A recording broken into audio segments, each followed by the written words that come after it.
Good day everyone, I am Abdul Kadir M. Al-Sofi and welcome to our discussion for today. We are about to discuss discourse analysis. But before that, allow me to recognize our reference professor, Professor Brian Paltridge from Sydney University. At the end of this video, we will be able to define discourse analysis, discuss views of discourse analysis, and differentiate spoken and written discourse. The term discourse analysis was first introduced by Zelig Harris in 1952 as a way of analyzing connected speech and writing. Harris had two main interests: the examination of language beyond the level of the sentence, and the relationship between linguistics and non-linguistics behavior. Now, let us know the relationship between language and context. Let us take a look at the situation. An air traffic controller says to a pilot, "The runway is full at the moment." They most likely mean it is impossible to land the plane at the moment. Harris' points here is you need to know the context. There might be another meaning in a particular situation, like when you say, "The runway is full at the moment" to a friend who is waiting to pick up someone at the airport. This is now an explanation of why the plane is late and landing. Now, let us proceed to discourse analysis and pragmatics. As we all know, pragmatics is interested in what people mean by what they say, rather than what words in their most literal sense might mean themselves.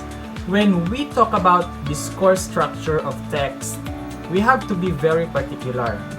There are things we say and particular ways of ordering what we say in spoken and written, situations and particular language and cultures.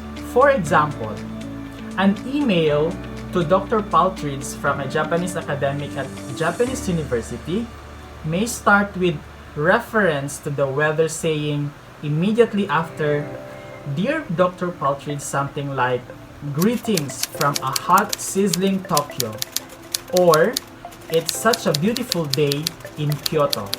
We can use this email to an overseas colleagues, but it is not ritual requirement in English. Mitchell 1957 was one of the first researchers to examine the discourse structure of text. He looked at ways people order what they say in buying and selling interactions. For example, I am walking along the street in Shanghai and someone say, "Hello, Mr. DVD." I know from that situation that I am in wanting to sell that DVD. The next part of our discussion is on culture, ways of speaking and writing.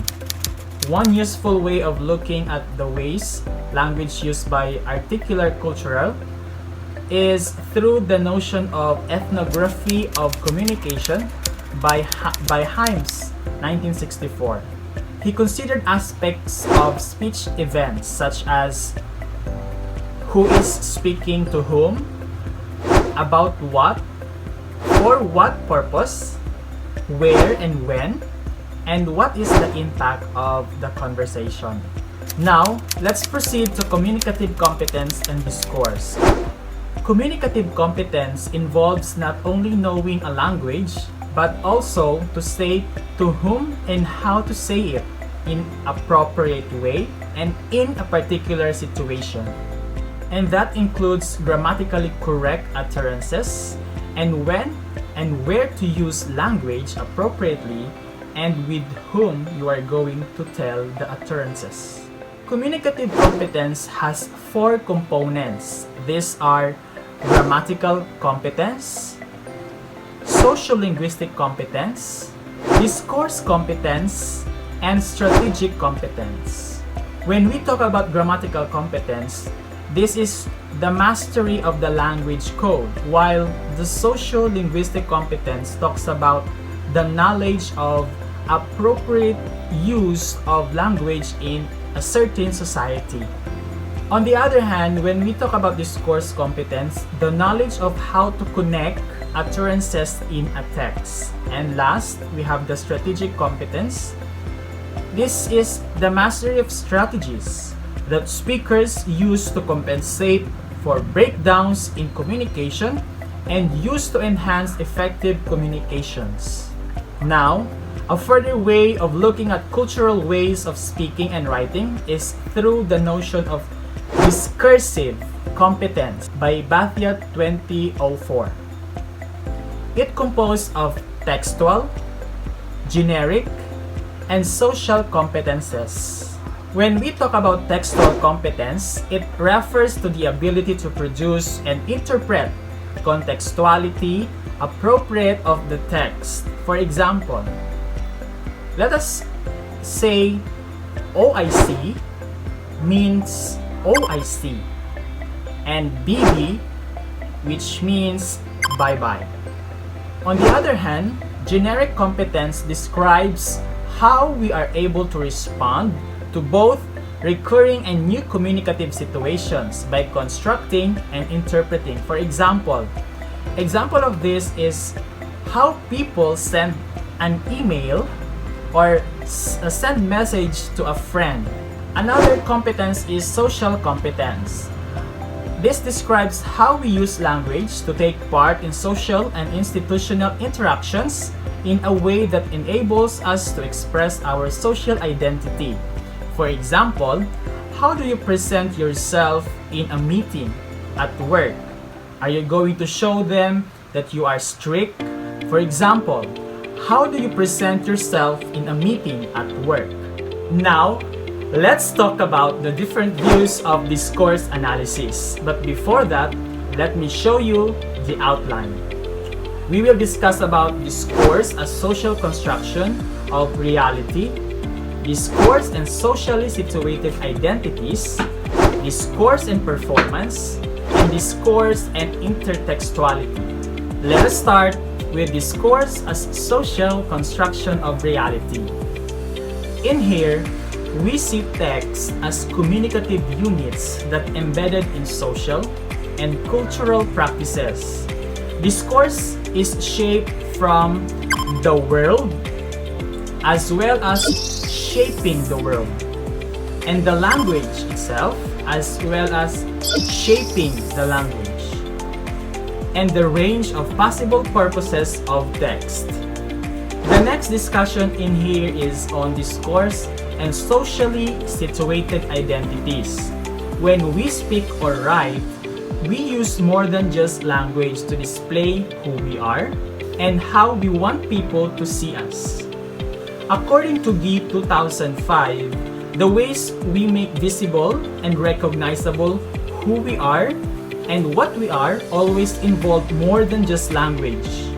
It involves acting, interacting, thinking in certain ways. And it also involves valuing, talking with appropriate props and appropriate time and places. Now, let us proceed to discourse and performance. As GI 2005 explains, a discourse is a dance that exists in the abstract as coordinated pattern of words, deeds, values, beliefs, symbols, tools, objects, times, and places. Like a dance, the performance is never the same. Example of this are when we talk about I promise and I now pronounce you husband and wife. Once I have said I promise, I have committed myself to do something. Once a priest say, now I pronounce you husband and wife, the couple have become man and wife. And now, let us proceed to discourse and intertextuality. Text may more or less implicitly or explicitly cite other texts. They may refer to other texts, or they may allude to another past or future text. Now, let us know the difference between spoken and written discourse. But first, I will give you the following outline. grammatical intricacy in spoken discourse, lexical density in spoken and written discourse, nominalization in written and spoken discourse. Number 4, we will also talk about explicitness in spoken and written discourse, contextualization in spoken and written discourse, the spontaneous nature of spoken discourse. Number 7, repetition, hesitation, and redundancy in spoken discourse. And number 8, last but not the least, a continuum of difference between spoken and written discourse. Halliday 1989 argues that speech is no less highly organized than writing. He argues that spoken discourse has its own kind of complexity. And he talks about grammatical intricacy. Now, what is grammatical intricacy? Grammatical intricacy talks about the relationship between clauses in spoken discourse and can be much more spread out and with more complex relations between them than in writing. According to Halliday 1989, written discourse tends to be more lexically dense than spoken discourse. Now, what do we mean by lexically dense? It means the ratio of content words to function words within a clause. Now, what are content words? These are words that includes nouns and verbs. How about function words? This includes prepositions, pronouns, and articles. In spoken discourse, content words tend to be spread out over a number of clauses rather than being tightly packed into individuals clauses, which is usually in written discourse. There is also an idea of grammatical metaphor. Now, what is grammatical metaphor? This is when a language item is transferred from a more expected grammatical class to another. Written texts also typically include longer noun groups than spoken text. This may lead to have information is tightly packed into fewer words and less spread out in spoken text. Another view of discourse analysis is that writing is more explicit than speech. This depends on the purpose of the text, and it is not an absolute. I repeat, this depends on the purpose of the text, but it is not an absolute. A person can state something directly or infer something in both speaking and writing, depending upon what they want the listener or reader to understand. One view also is that that writing is more decontextualized than speech. Now, what do we mean by this?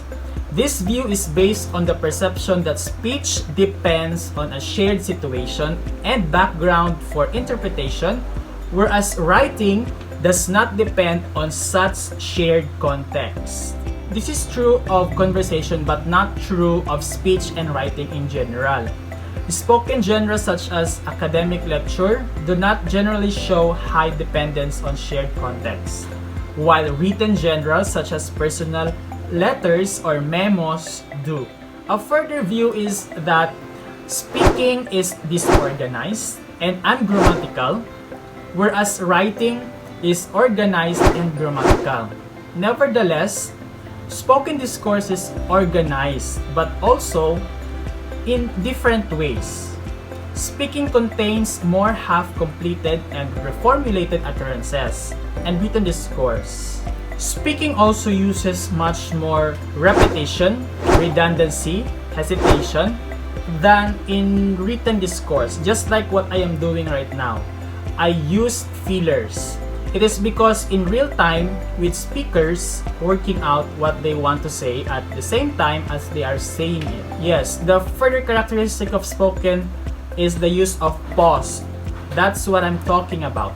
The pause and the fillers, like the like that. Speakers do this to give time to think about what they want to say in a while they are speaking. Also, They do this to hold on their turn in the conversation while they are thinking about what they want to say while they are speaking. Now, according to McCarthy 2001, he argues that there is no simple or one-dimensional difference between spoken and written discourse. The differences are usually seen as being a scale or a continuum. For example, from texts which are more involved interpersonally, such as some casual conversation, to texts which are more detached, such as some written public notes. Now, to sum it all up, discourse analysis focuses on knowledge about language and the world beyond the word, clause, phrases, and sentences that is needed for successful communication. It considers the relationship between language and the social and cultural context in which it is used and looks at the patterns of organization across the text. Now, discourse analysis takes us into what Regenbach 1999 calls the bigger picture. The bigger picture of language description that is often left out of more micro-level descriptions of language use. Therefore, it takes us into the social and cultural settings of language, how we are going to use them in a setting, and it helps us understand particular language choices. For further readings, you may visit the comment section below. Please do not forget to click, like, and subscribe to this channel for more videos for language learning related videos. Once again, thank you so much for listening. This has been Teacher Al, Abdul Kadir M. Al-Sofi, saying, it is better to be scolded by doing something than to be scolded than doing nothing. See you!